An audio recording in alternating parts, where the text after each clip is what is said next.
Hi, I'm Katie North, founder and CEO of North Financial Advisors. Today I want to talk about the FIRE movement, which also stands for Financial Independence / Retire Early. At its heart, it's about your savings rate, right?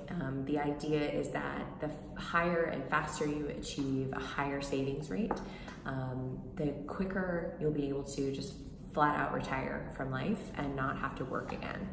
And there's all sorts of stories on the internet, if you do a search, of people doing just that, deciding from a young age that they would save upwards of 20, 30, 50% of their income, or maybe more, and severely shorten the timeline it takes to retire fully and just do what you want to do, whether that's travel or whatever it might be.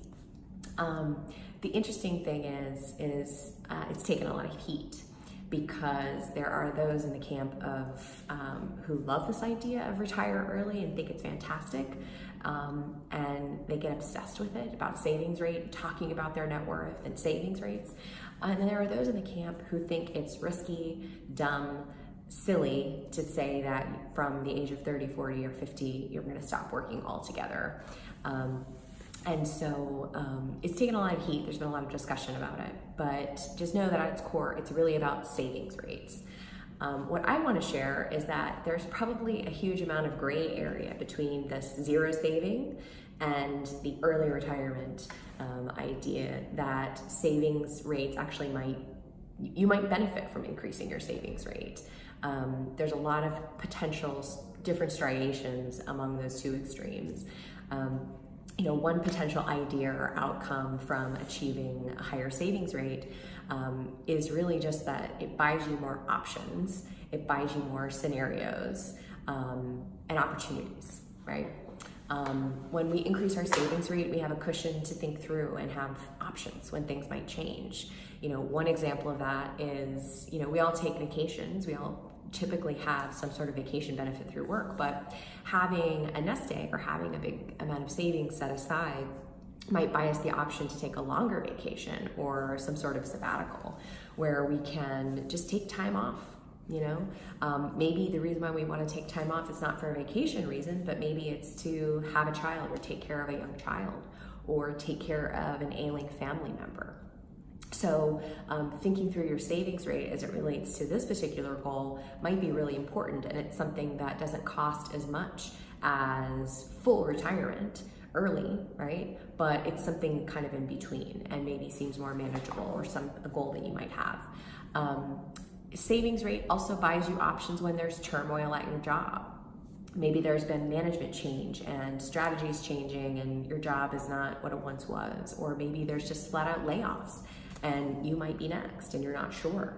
Having a savings cushion beyond just your standard emergency savings is going to buy you the option to take time off, if you want to take time off during this period, to think through what your next steps might be and maybe put you in a place, in a better frame of mind to take a job the next time that's going to be more in line with what you want or your happiness or your purpose. A third idea might be, instead of retiring early, downshifting your career at various times. There are times in our life where we may want to downshift our career and work less. There are times in our life where we may want to lean in and really just hit the gas and go for it with our careers. Having a savings rate or a savings cushion is going to buy us that opportunity to maybe not stop working completely, but to downshift into something that is maybe more purpose-driven than profit-driven, or simply just to go part-time to our current job rather than full-time, to allow us time to do other things that are important to us in our life. Another option might be starting a business, right?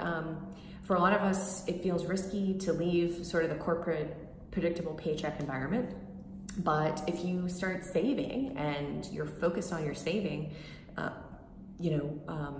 starting a business is much more reasonable and much more achievable, because your personal finances, if they're on a good solid financial footing, that's going to mean that it gives you the maximum chance of success, that your business can succeed. Because not only do you have a nest egg to maybe fund initial costs for your business, but you also have something to draw on to pay your rent, to make sure your bills get paid while you're in this transition of starting your business. And then at the other end of the extreme, you actually do have retire early. And if that is what motivates you to save a tremendous amount of money on a monthly basis, then by all means, go for it. Retire early. Go like gangbusters, right? I won't say that you won't ever work again, because chances are you're not just going to sit and do nothing. But this idea of retiring early is really interesting because it gets you thinking about what it is you would do with your time and how you would spend it, whether that involves volunteering or artwork or some other thing that just is much more interesting to you that doesn't necessarily have to be tied to a profit or a paycheck. So tell me what you thought about these ideas. FIRE doesn't have to be the end all be all. It can be something sort of in between, in some of the gray areas or the in between of just full on retirement.